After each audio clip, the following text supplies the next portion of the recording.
يا أيها الذين آمنوا اتقوا الله حق تقاته ولا تموتن إلا وأنتم مسلمون. يا أيها الناس اتقوا ربكم الذي خلقكم من نفس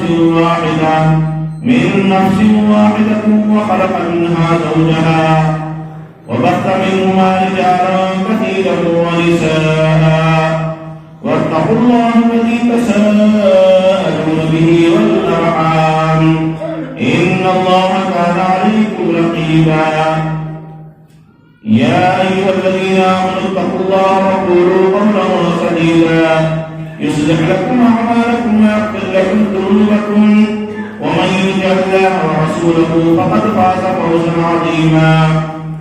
وقال تعالى في مقام آخر: يا أيها الذين آمنوا استعينوا بالصبر والصلاة إن الله مع الصابرين. ولا تقولوا لمن يقتل في سبيل الله أموات بل أحياء ولكن لا تشعرون. ولنبلونكم بشيء من الخوف والجوع ونقص من الأموال والأنفس والثمرات وبشر الصابرين الذين إذا أصابتهم مصيبة قالوا إنا لله وإنا إليه راجعون. أولئك عليهم صلوات من ربهم ورحمة وأولئك هم المهتدون. تمام قسم کی تعریفات اس وحدہ لا شریک خالق کائنات مالک ارض و سما کے لائق اور زیبا ہے کہ جس نے ہمیں رات کے سارے پانی کے اندر پیدا کیا اور اس کے بعد نبی درود و سلام نازل ہو، لاکھوں کروڑوں درود و سلام نازل ہو اس ہستی اقدس و مقدس پہ کہ جن کا نام اسم گرامی محمد اکرم صلی اللہ علیہ وسلم نے وہ ذات مقدسہ مبارکہ مطہرہ کہ رب العزت نے یہ رحمت کائنات بنا کر بھیجا اور جن کے ذریعے اہل کائنات والوں کی ہدایت اور رہنمائی کا بندوبست فرمایا. محترم دوستو، بزرگوں اور حاضرین جمعہ، آج کے خطبے میں چند باتیں جو آپ حضرات کے سامنے کرنی ہے وہ ہے صبر اور شکر. اس کے تعلق سے کچھ باتیں آپ کے سامنے قرآن حدیث کی روشنی میں بتلائی جائیں گی. قرآن کریم کے اندر بہت ساری جگہوں پر صبر کی آیتیں موجود ہیں. میں نے جو آیت پڑھی ہے سورہ بقرہ کی 4-5 آیتیں میں نے پڑھی ہے، لمبی لمبی آیت ہے. اس کے اندر بھی اللہ تبارک و تعالیٰ نے صبر کے تعلق سے ہی بتلایا ہے. اور قرآن کریم میں کہیں بھی آپ بہت ساری جگہوں پر آپ پڑھیں گے تو شکر کے تعلق سے بہت ساری آیتیں موجود ہیں. جیسے مثال کے طور پر اِنَّا هَدَيْنَاهُ السَّبِيلَ اِمَّا شَاكِرًا وَإِمَّا كَفُورًا. اس آیت کے اندر بھی شکر کے تعلق سے موجود ہے. صبر کے تعلق سے ہے فَاصْبِرْ كَمَا صَبَرَ أُولُو الْعَزْمِ مِنَ الرُّسُلِ وَلَا تَسْتَعْجِلْ لَهُمْ. اللہ تبارک و تعالیٰ نے فرمایا فَاصْبِرْ إِنَّ الْعَاقِبَةَ لِلْمُتَّقِينَ. فَاصْبِرْ لِحُكْمِ رَبِّكَ وَلَا تَكُنْ كَصَاحِبِ الْحُوتِ. ایک آیت نہیں ہے صبر کے تعلق سے اور شکر کے تعلق سے، بہت ساری آیتیں، بے شمار آیتیں قرآن کے اندر موجود ہیں. اس سے کیا ثابت ہوتا ہے؟ اس سے یہی ثابت ہوتا ہے کہ اللہ کے رسول صلی اللہ علیہ وسلم نے نبیوں کو بھی حکم دیا تھا کہ آپ کوئی بھی چیز صبر سے کام لیں.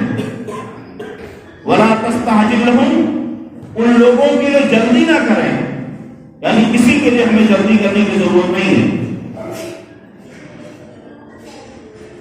بہت ساری جگہوں پر اللہ کے رسول صلی اللہ علیہ وسلم نے صبر کے تعلق سے بتایا ہے کہ ایسا ہے تو صبر کرنے سے یہ فائدہ ہے. حدیث بھی موجود ہے، قرآنی آیت بے شمار ہیں تو حدیثیں بھی موجود ہیں. لیکن میں جہاں تک سمجھتا ہوں اور ہمارے معاشرے میں اللہ ماشاء اللہ آج کے دور میں جو ہے صبر کا مادہ ہمارے پاس ہے کہ نہیں ہے، یہ تو ہم بخوبی جانتے ہیں کہ ہمارے پاس صبر کا مادہ کتنا ہے اور شکر کا مادہ کتنا ہے۔ صبر کا مادہ ہمارے پاس یہ ہے کہ اگر کوئی ہم کو ایک گالی دیتا ہے تو ہم 10 گالی دیتے ہیں، یہ ہمارے دور کا صبر ہے کہ نہیں؟ اگر کوئی ایک ہاتھ مارتا ہے تو ہم اس کا خاندان مٹانے کے لیے تیار ہیں، یہ آج کے دور کے مسلمان کا صبر ہے۔ اور شکر کا معاملہ یہ ہے کہ دنیا میں میں واقعے بتلاؤں گا، وہ واقعے بھی بتلاؤں گا کہ کس طریقے سے کیا ہے صبر اور شکر کے تعلق سے۔ تو آج ہمارے سماج میں صبر نہیں ہے، اور مسلمان کو تو لوگ کہتے ہی ہیں کہ تھوڑا سا بھڑکاؤ یہ بھڑک جاتے ہیں، جلد باز آدمی ہے، عیش میں آ جاتا ہے۔ ارے میں تو یہ بھی دیکھا ہوں کہ بہت سارے ایسے واقعے گاؤں میں ہوتے رہتے ہیں جن کو ہم لوگ دیکھتے ہیں اور سوچنے پر مجبور ہو جاتے ہیں کہ آج کے سماج میں، آج کے دور میں چلا کیسے جائے، کیسے طریقہ اختیار کیا جائے، اس پر بڑا افسوس ہونے لگتا ہے اور خود پریشانی میں کشمکش میں مبتلا ہو جاتے ہیں۔ کسی کا اگر بچہ ہے بدمعاشی کر رہا ہے اور کوئی اگر اس کو سمجھا دیا ہے تو وہ بچہ الٹا اس کو سمجھائے گا۔ آج کے دور میں ایک طریقہ چل گیا ہے گاؤں کے اندر کہ بچے جو ہیں، نوجوان بچے، ماں باپ موٹر سائیکل لا کے دے دیتے ہیں کہ نہیں دیتے؟ نئی موٹر سائیکل آ گئی، ابھی بلٹ چل گیا ہے، اچھی سی موٹر سائیکل آ رہی ہے، شادی میں بھی مل رہے ہیں، ابھی تو ماروتی کار کا دور چل رہا، موٹر سائیکل لے لیں گے، گاؤں میں بڑی تیزی کے ساتھ نکلیں گے، ایک دم بھناتے ہوئے بھرا گئی ہیں، اور گاؤں کے بہرما جب گئی ہیں تو بالکل سلو اسپیڈ میں گئی ہیں، اور گاؤں میں جب تک نہیں ہے، جب تک بالکل ایک دم ایٹھے نہیں گے رہا، اور زور سے جا رہے ہیں۔ اور اگر کوئی کہہ دیا کہ بیٹا تھوڑا سنبھال کے چلو، گاؤں میں بچے ہیں، بوڑھے ہیں، کوئی گھر سے اچانک نکل گیا تو ایکسیڈنٹ ہو جائے گا، تو وہ الٹا اسی کو سمجھانے لگتا ہے اور ماں بہن کی گالی دینے لگتا ہے۔ یعنی آج کسی کو سمجھانے کا، صحیح راستہ بتلانے کا دور نہیں ہے، کسی کو بتلایا جائے اللہ ماشاءاللہ، یہ صرف کس وجہ سے، یہ صرف تعلیم کی کمی کی وجہ سے ہے کہ ہمارے بچوں کے اندر تعلیم نہیں ہے، موبائل کا دورہ ہے، کھا پی رہے ہیں، ماں باپ ہر آرام و آسائش ان کا مہیا کر رہے ہیں، ان کو اس بات کا اندازہ نہیں ہے کہ روزی روٹی کیسے کمایا جائے گا۔ آج کے دور میں، آج کے وقت میں روزی روٹی کمانا کتنا مشکل ہے، لیکن کسی کو اگر سمجھا دیا جائے تو الٹے، اور اس کے بعد بھی دوسرے دن جھگڑا چلتا ہے، یہ بھی کہا جاتا ہے کہ ہم میں سمجھاوت رہے نا، بس اب ہم تھوڑے صبر کے لیے ہم نہ تو ہم انہیں پیٹ پاٹ کے ایک کنارے کہہ دیں، ہم کہتے ہیں ایسا، وہ روب جماتے ہیں اور دوسرے تیسرے دن بھی وہ بات چلتی رہتی ہے، اور بہت سارے لوگ تو وہ کینہ کپٹ لے لیتے ہیں کہ ہم نے یہ کہیں نہ تو ہم نے کب موقع ملی تو انہیں ہم چھوڑا بنائیں، کہتے ہیں کہ نہیں کہتے ہیں ہم لوگ؟ بس ہم تلاش مہن موقع کے تلاش میں ہیں، کب مل جائے بس ہمیں لپیٹ دیے ہوئے چھوڑا بنانا ہے۔ سمجھایا گیا یہ کوئی طریقہ صحیح ہے کہ آپ گاؤں میں موٹر سائیکل ہو یا اور بدماشی ہو، یہ آپ کر رہے ہیں، اسلام اس کی اجازت دیتا ہے، شریعت اس کی اجازت دیتی ہے کسی کو نقصان پہنچایا جائے، آپ کی وجہ سے ایکسیڈنٹ ہو جائے، آپ کا نقصان ہو جائے، شراب پی کر آتے ہیں نوجوان، بڑی تیزی کے ساتھ گاڑیاں چلاتے ہیں، کتنے لوگوں کا ایکسیڈنٹ ہو گیا شراب کی وجہ سے، شراب پیے اور پام میں گیا اور ایکسیڈنٹ ہو گیا اور مر گئے۔ یہ سب ہم اپنے وجہ سے خود مصیبت میں ہو رہے ہیں۔ تو اللہ کے رسول صلی اللہ علیہ وسلم کو یہ حکم ہوا تھا کہ فاصبر کما صبر اولو العزم، صبر کرو ایسے ہی کہ جیسے پہلے کے نبیوں نے صبر کیا تھا۔ ولا تستعجل لهم، اور ان لوگوں کے لیے جلدی مت کرو۔ ایک جگہ اور حکم ہوا کہ فاصبر لحکم ربک ولا تکن کصاحب الحوت، کہ اپنے رب کے حکم سے صبر کرو۔ یعنی اللہ کے رسول صلی اللہ علیہ وسلم کو جب تک اجازت نہیں ملی جنگ کی، جب تک مدینہ ہجرت کرنے کا اللہ تبارک و تعالیٰ نے حکم نہیں دیا، آپ وہیں جمے رہے، تکلیفیں، مصیبتیں، پریشانیاں سب برداشت کرتے رہے، اور صبر کا دامن آپ نے کبھی چھوڑا نہیں۔ ہم تو تھوڑی ہی دیر میں ٹوٹ جاتے ہیں، میں ہوں چاہے آپ ہوں، ہمارا اتنا ایمان مضبوط نہیں ہے کہ نہیں؟ ایک اور مسئلہ چل رہا ہے گاؤں میں ایک بہت مسئلہ چل رہا ہے، کیا کہ اگر کوئی آدمی کی نئی نئی شادی اگر ہو جائے، اور شادی ہونے کے بعد اس کے یہاں اگر بچہ پیدا نہ ہو اس عورت کو، سال بھر ہو جائے، 2 سال ہو جائے، تو دیکھیے نہ آدمی کے اندر اگر پڑھا لکھا ہے، اللہ ماشاء اللہ جانتا ہے، قرآن حدیث جانتا ہے، تو اللہ ماشاء اللہ وہ صبر کرے گا۔ نہیں تو گاؤں کی عورتیں لوگ تانے کشی دینے میں پیچھے نہیں رہتے، اور گاؤں کی عورتیں تو دنیا بھر کی، تب ایسر ہے، تب ویسر ہے، تبھی کمی ہے، تب وہ کمی ہے، سب نکالنے لگتے ہیں، اور عورتیں بیٹھ بیٹھ کے مفت میں بہترین مشورہ دیتی ہیں، فلاں جگہ چلے جاؤ، فلاں ڈاکٹر کے پاس جاؤ، فلاں بابا کے پاس چلے جاؤ۔ کچھ دن ہو گیا نہیں صبر ہوا تو ان کا صبر ختم ہو جاتا ہے، اس کے بعد جو ہے پھر کہیں بابا کے مزار پر، کہیں کسی درگاہ پر، کہیں جانا شروع ہو جاتا ہے۔ آپ لوگوں نے دیکھا نہیں حضرت ابراہیم علیہ السلام کو، زکریا علیہ السلام کو بڑھاپے کی حالت میں، ہے کہ نہیں؟ قرآن کے اندر موجود ہے، آپ نے آیت پڑھی ہوگی، اور بارہا علماء سے آپ نے تقریروں کے اندر سنا ہے کہ بڑھاپے کے اندر دیا تھا، اور فرشتوں نے جب خوشخبری دی فسکت وجہہا وقالت عجوز عقیم، آیت موجود ہے کہ اس حال میں کیا ہوگا، افسوس کرنے لگی، لیکن نہیں، اللہ تبارک و تعالیٰ دینے والا ہے تو دے سکتا ہے۔ حضرت مریم علیہ السلام کو اللہ تبارک و تعالیٰ نے دیا کہ نہیں دیا؟ وہ قدرت رکھتا ہے ہر چیز پر، سب شرط یہ ہے کہ آپ کو صبر کرنا، اور آپ اپنے صبر کے باندھ کو ٹوٹنے نہ دیں، توکل کر لیں کہ اللہ ہی کو سب کچھ دینا ہے، لینا ہے، جب چاہے گا دے گا۔ لیکن ہم صبر نہیں کر سکتے، بالکل نہیں صبر کر سکتے۔ ایک صحابی ہے، آپ نے سنا ہوگا، خباب بن الارت، ایک صحابی ہے، جب مکہ کے لوگوں کی تکلیفوں سے پریشان ہو گئے، مکہ کے لوگوں نے کتنی تکلیفیں دی، شعبہ ابی طالب کا وہ واقعہ یاد کیجئے، 3 سال، جس کو ڈیٹینشن سے دوسرا نام کہا جائے ڈیٹینشن سینٹر، 3 سال تک نہ لینا نہ دینا، بائیکاٹ کر دیا، پھر بھی مسلمانوں کا صبر کا دامن نہیں چھوٹا۔ کوئی بھی ایسا آدمی ایک بھی واقعہ بتا دے کہ کوئی صحابی ہو، کوئی بچہ ہو، کوئی بوڑھا ہو جو اپنے ایمان سے پھر گیا ہو، چمڑے بھگا کر چوستے تھے، پتے چباتے تھے، لیکن وہ اپنے ایمان سے پھرے نہیں۔ اور آج تو لڑکیاں، ہمارے سماج کی لڑکیاں ہیں، وہ بھاگ کر شادی کر رہی ہیں غیر مسلموں کے ساتھ، ان کا ایمان مضبوط نہیں ہے، پھٹافٹ ایمان چینج کر دیا، مسلمان سے غیر مسلم ہو گئے۔ تو مسلمان سے غیر مسلم وہی ہوگا کہ جنہوں نے حقیقی معنوں میں اسلام کو سمجھا نہیں، یا ان کے گھر میں اسلام کا طریقہ نہ رہا ہوگا، صرف نام رکھ دیا ہوگا کہ ہم مسلمان ہیں۔